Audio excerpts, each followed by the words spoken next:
Karina, você tem 2 filhas. Tenho 2 filhas. Qual a idade delas? A Lívia tem 3 anos e a Isabela tem 6 anos. 3 anos e 6 anos. Então elas pegaram já a mãe delas já empreendedora. Já. Já nasceram já nessa toada já. Já nasceram na toada. A grande verdade é que quando eu pensei em abrir empresa, foi pensando já em família e filhos no futuro, assim.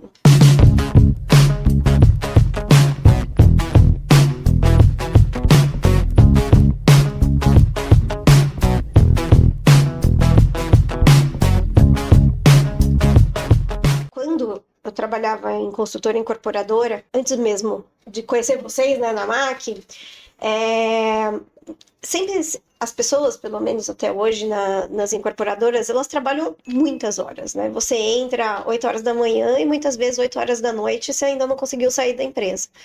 E todas as mulheres, principalmente, eu acho que isso vai está se tornando também uma pauta masculina na paternidade, mas eu não consegui enxergar as pessoas que estavam de fato acima de mim, em cargos de gerente de diretoria, que eram mulheres, ou elas não eram casadas, ou se eram casadas não tinham filhos.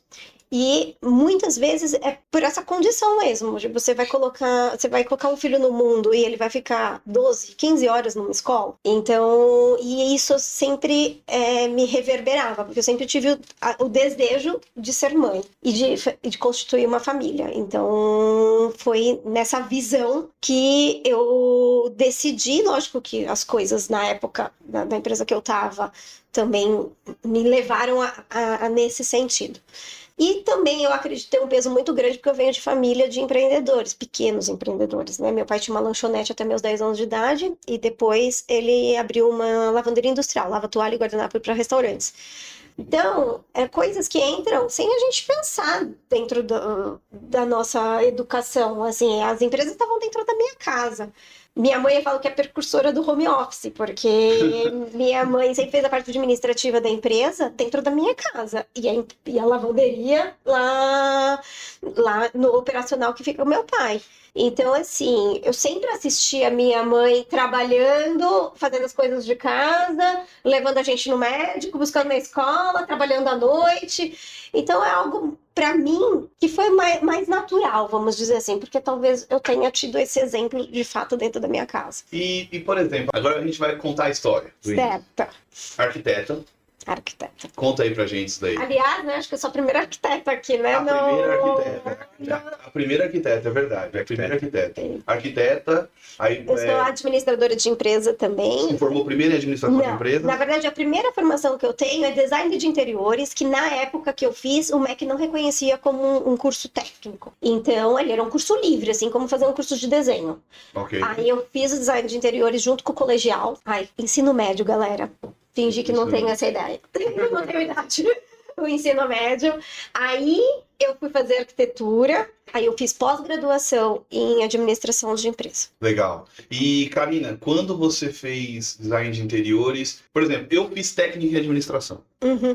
Para descobrir que não deveria ser a primeira formação que eu tive. Mas, hoje, basicamente, as coisas que eu mais estudo é sobre administração, gestão. Um dos autores que eu mais gosto é Peter Drucker, tipo, que os pais da administração. Então, eu acho que tem uma ordem. Eu acho que a administração é um curso interessante que às vezes o pessoal menospreza, fala administração. Mas ele tem uma função muito boa se você faz ele depois de alguns conhecimentos específicos. Não sei se para você sentiu isso quando você fez a pós, tipo, nossa, ter feito design de interior, que te dá habilidades para você conquistar coisas, de fazer coisas operacionais mesmo. Aí a arquitetura, que te dá uma capacidade de você poder ou fazer ser uma analista, ser uma arquiteta, uma coordenadora, uma compatibilizadora, coisa do tipo. Mas nenhuma dessas coisas te prepara para gerir não só sua empresa, né? Porque você pode ser empreendedor no seu ambiente de trabalho. O intraempreendedor, né? Que a gente geralmente chama. O que eu acho, quando você fala que você fez técnico de administração, eu acho que a administração tinha que ser feita por todo mundo. Isso. Porque, no mínimo, você tem que administrar a sua vida. que quando a gente está na faculdade, a gente acha que está fazendo um montão de coisas, mas ali é só o início, o treinamento do que vai ser a vida de fato adulta, jogar o jogo, entendeu? Exatamente. Então, eu acho que administração deveria ter um curso, ou você fez um técnico, ou uma pós-graduação, para qualquer profissional, seja dentro das empresas, porque você precisa entender como as empresas funcionam, ou para você mesmo, né? Como uma pessoa dentro da sua casa, todo mundo se fala, hoje tem colocado muito nos currículos infantis também, a parte de finanças, né? Mas o brasileiro, ele não tem nenhuma aula de finanças em nenhuma parte da sua vida, inclusive na arquitetura. Então, assim, você faz arquitetura, você sai, na verdade, o curso de arquitetura é para você se tornar um autônomo, é um curso para você abrir um escritório de arquitetura, não é isso que acontece com a maioria, mas seria para você formar um autônomo. Só que você não tem aula de administração. Como você forma um autônomo sem saber administrar um escritório de arquitetura? Então, eu acho que, de fato, faz bastante diferença, assim, Olha, eu vou até te falar, Karina, uma coisa que a gente tem discutido aqui nas lives também. Eu tô cada vez mais inclinado em achar que a arquitetura e engenharia, o básico, deveria ser gestão de projetos.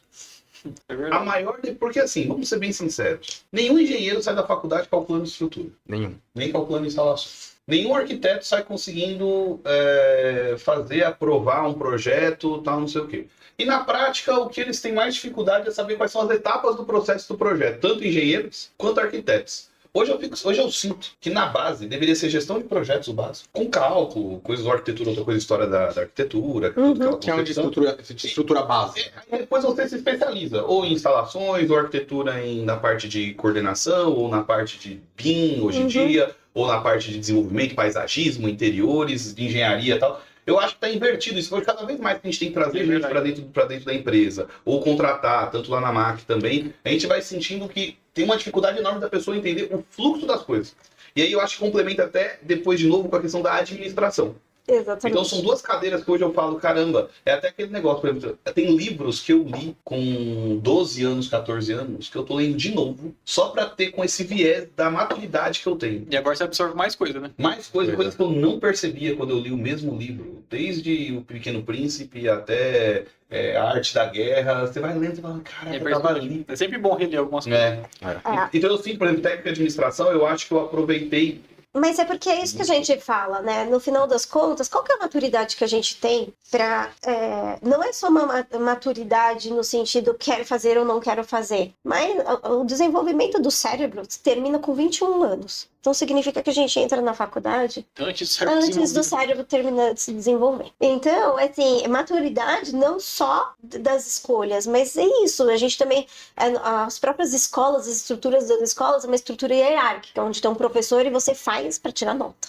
Sim. Então, assim, que nível de maturidade você tem para falar assim, isso vai ser bom para mim? Sim. Não, por isso que a gente não faz. A gente só descobre isso jogando o jogo. Exatamente.